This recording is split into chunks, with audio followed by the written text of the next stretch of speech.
Okay, so today we're going to make a relatively small presentation titled in a rather sensationalist way, The Main Secret of Happiness and Emotional Enjoyment for a Child with Cerebral Palsy and or Global Developmental Delay. And although it sounds sensationalist, I'm going to try to live up to this expectation with the further contents of my talk. I'm going to start with this comparison pictures of this 32-year-old gentleman with a spastic quadriplegia, which is going to just compare two pictures which are 4 months apart. The test is self-explanatory, it's the smile. So what we're seeing before is this tight expression defined by the spastic and actually poorly controllable mimic muscles. It's this expression of the forced smile. The original face expression doesn't do much justice to this gentleman who has a high IQ, plays chess at the amateur competitive level in Russia, and Russia until today is the kind of country which produces a lot of chess players, so basically it's a good testament to his cognitive skills. But these high cognitive skills don't show through his face expression. Why is it happening? Because he has this forced smile.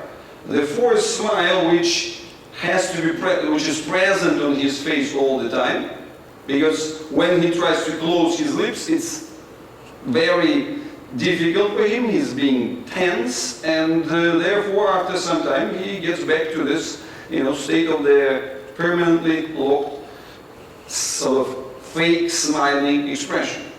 What we're seeing a few months after, quite a different picture. His neutral face expression has changed, so his mouth is closed, and when he's actually asked to smile, he can smile in this kind of very distinguished and gentleman-like way just by doing the micro movements of the horizontal movements of the mouth. The other things that really change his overall facial expression are two other elements.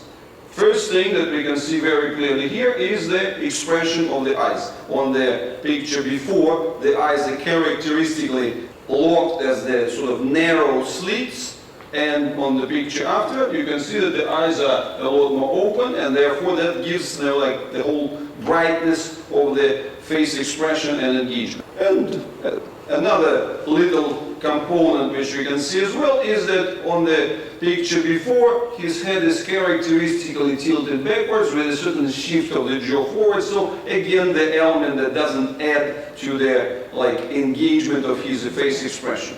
And the picture afterwards clearly shows that the overall neutral head position has changed, with the chin going down, and therefore, again, allowing him to connect better and to change the neutral position of his eyes to look you kind of more in the eye.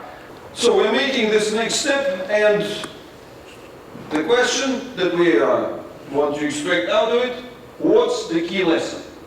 And how can this comparison can help our understanding, can advance our understanding of how we can help the special needs children to be happier and to enjoy their life the most.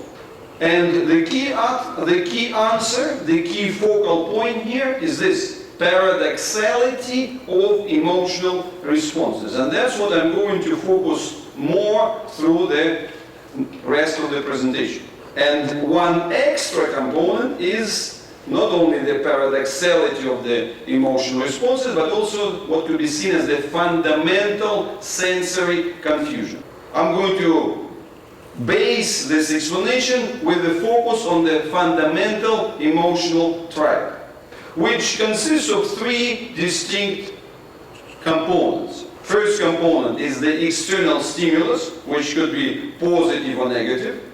Second element is that once some external stimulus has been projected on you, your first level of response is what is called internal emotional arousal, which could be positive or negative as well. So emotional arousal is a certain change of it's a certain specific state of the physiological response to this external stimulus, which is corresponding to the two distinct states, depending on whether the emotional arousal is positive or negative. So that's a very important thing to realize, that in positive and negative emotions, they come with different internal physiological responses. It's not difficult to figure out, right? So when you are scared, it's one type of physiology, and when you are happy, it's another type of physiology. Before getting a little bit further into those details, we get the third component, external emotional expression. And again, it goes either via the positive avenue or via the negative avenue. There are corresponding gestures which would be attached whether to the positive or to the negative side.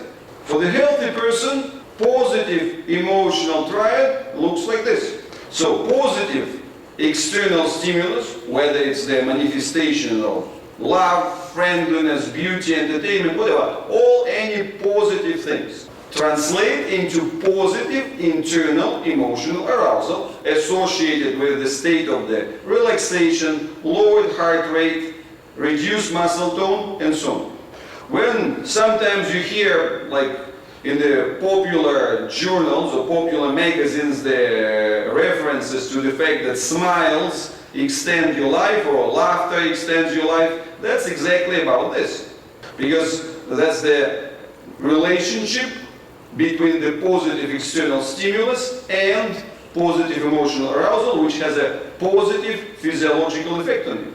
But then to complete the triad, you are completing it from the state of the emotional arousal towards the emotional expression, external emotional expression, which should be also seen as a certain gesture. Whether it's the smile, whether it's the specific mimics, whether it's kind of also turning towards and opening towards the source that brings you this positive external stimulus. And it also manifests via the specific hands gestures, face expressions, and the total body language. So, and for the healthy person, we also have the other side, the negative emotional triad. It starts with the negative external stimulus, whether it's the signs of aggression, danger, hostility, and so on, which then translates into the specific physiology of the negative internal emotional arousal, which is a so-called fight or flight response, the elevated stress level, so which corresponds to the increased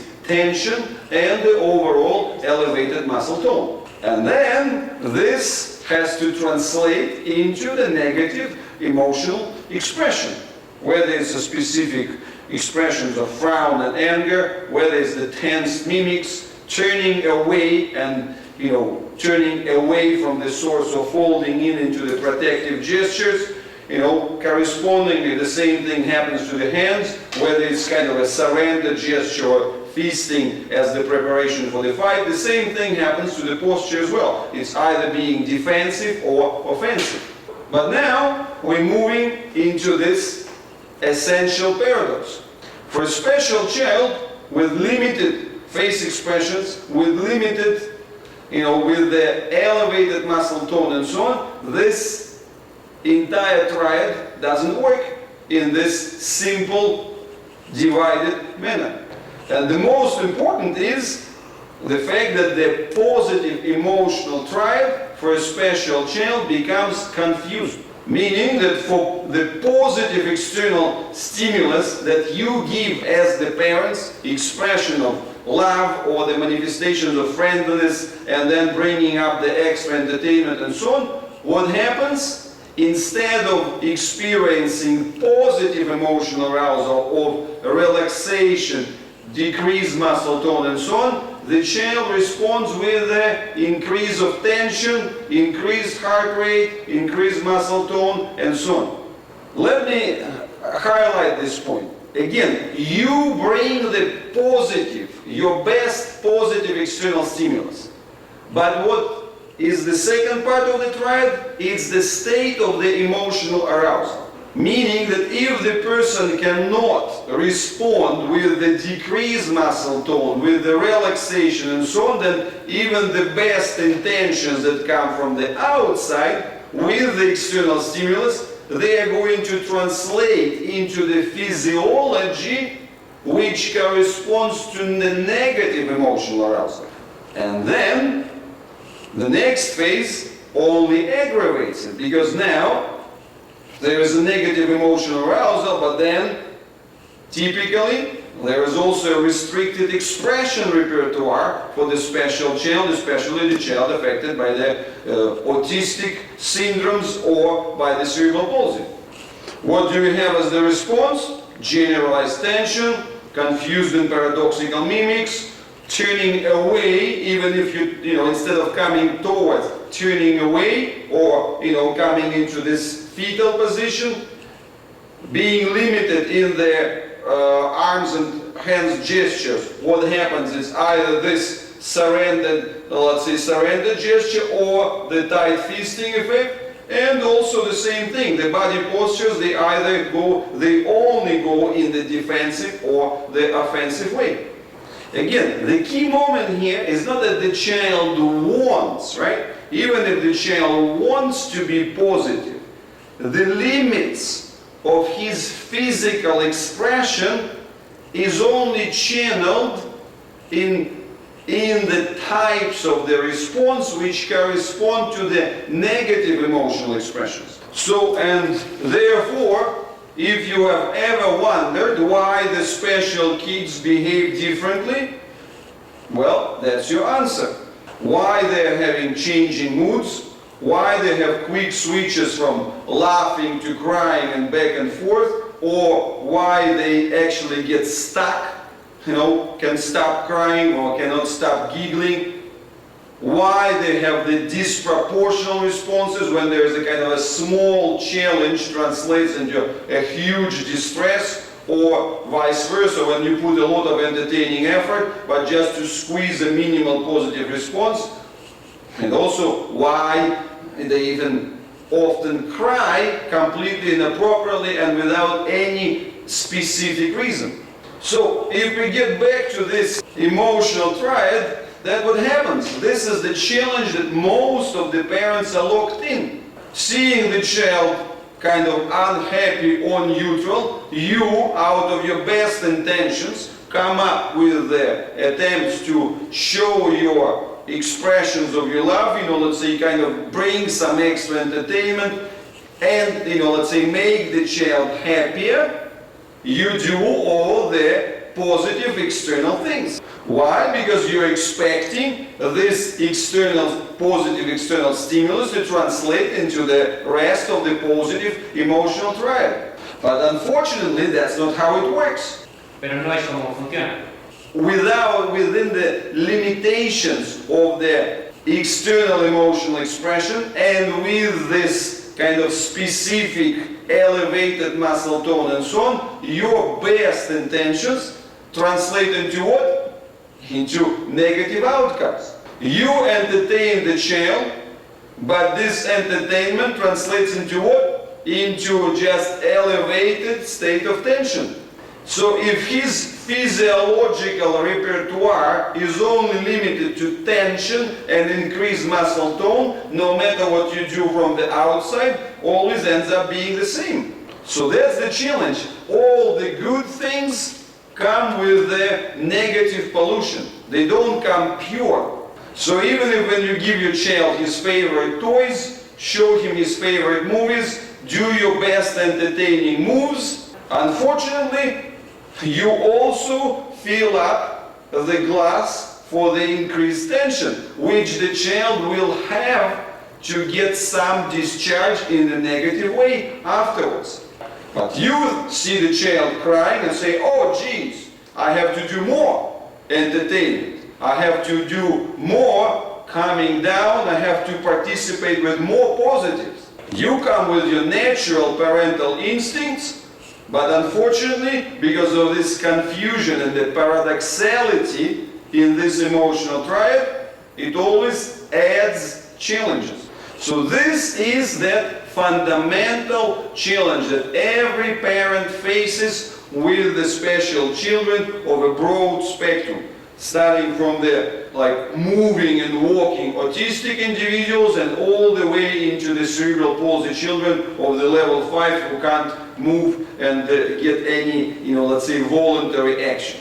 So that's why I'm getting back to the beginning, the title of my talk, that this is the main challenge with the happiness and the life satisfaction for the special children. So this is where we're coming towards or return back to the title of my talk, the secrets of happiness and the emotional enjoyment for special children. So, and now we're going to move from the challenges into the positives, into the description of how can we help.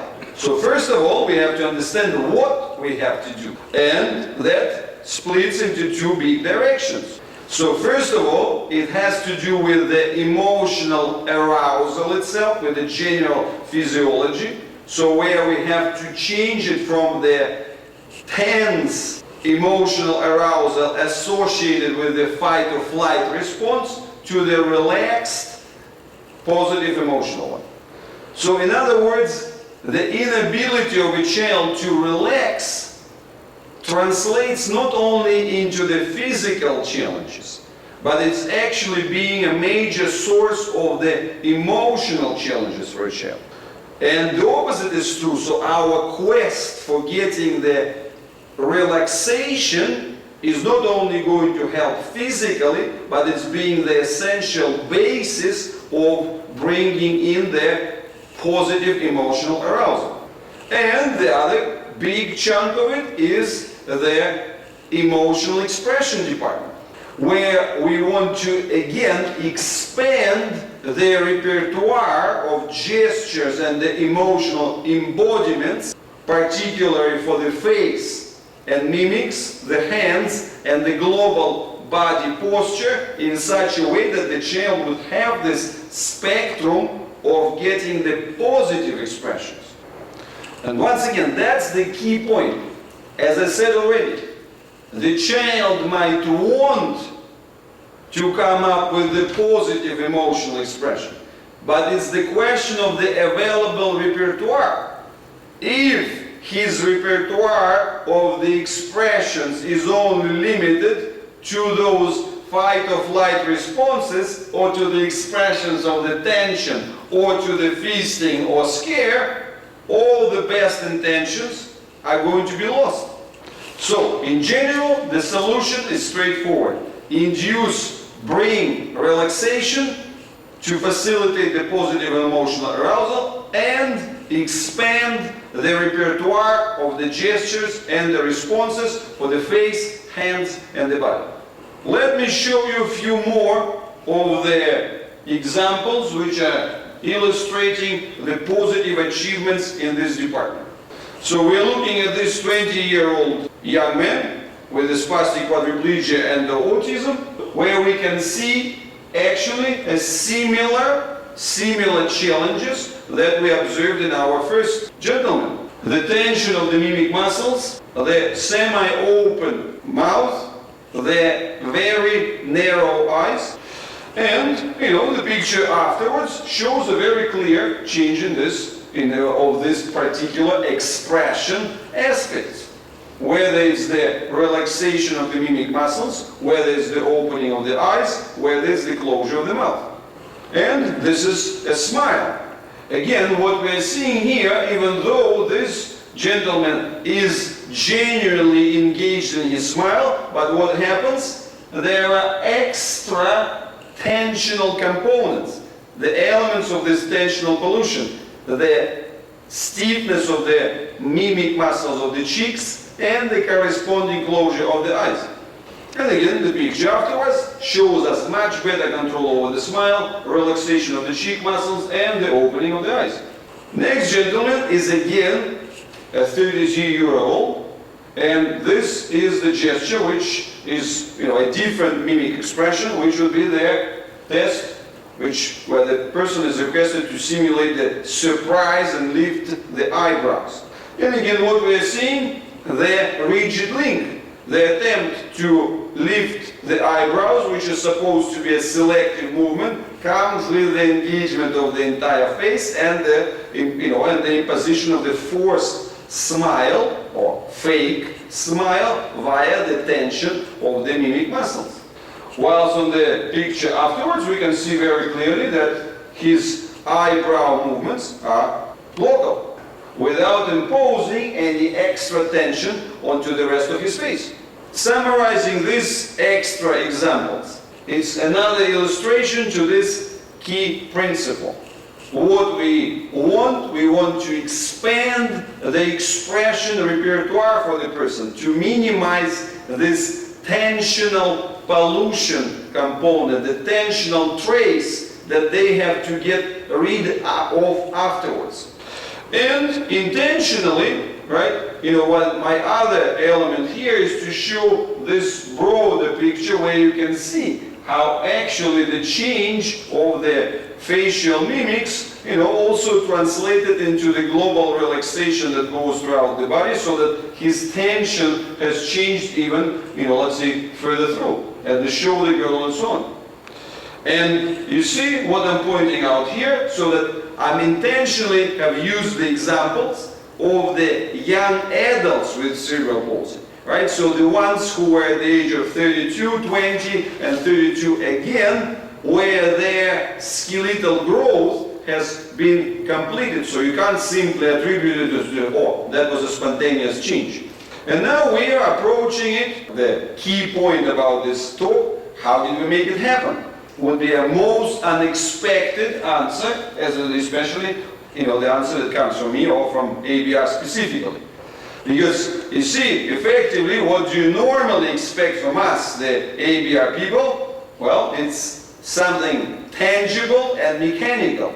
Exercises and manual applications, some new tools of stress transfer, the new balls, eggs, and all these other things, or it's the ABR machine, but, everything that you ever got from us has always been tangible and mechanical.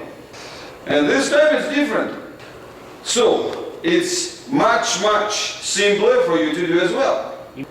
And, well, the answer is, this is the picture, the answer is the gel. Well, yes, you are not, mistaken. This is that gel, this kind of cosmetic type of use, the thing that you just apply over the face before you go to sleep and in the morning. Well, of course, that's a special ABR design.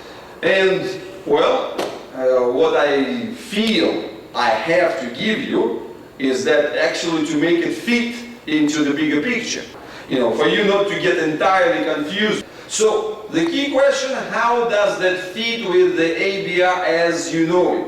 Have we given up on our roots? Have we betrayed ourselves? Have we betrayed our fascia link? No, not really. We are still being linked to our good old friend, the fibroblast, the cell which defines the existence of the connective tissue. As this picture shows you very briefly, highlights two aspects. The fibers, right, so the more familiar representation of fascia, but these little guys here, they will be associated with the, let's call it the gel production, right? So you see the proteoglycans. So they are the ones which define the viscosity. Why are we talking about our good old friend, the fibroblast? Because the fibroblast regulates both aspects.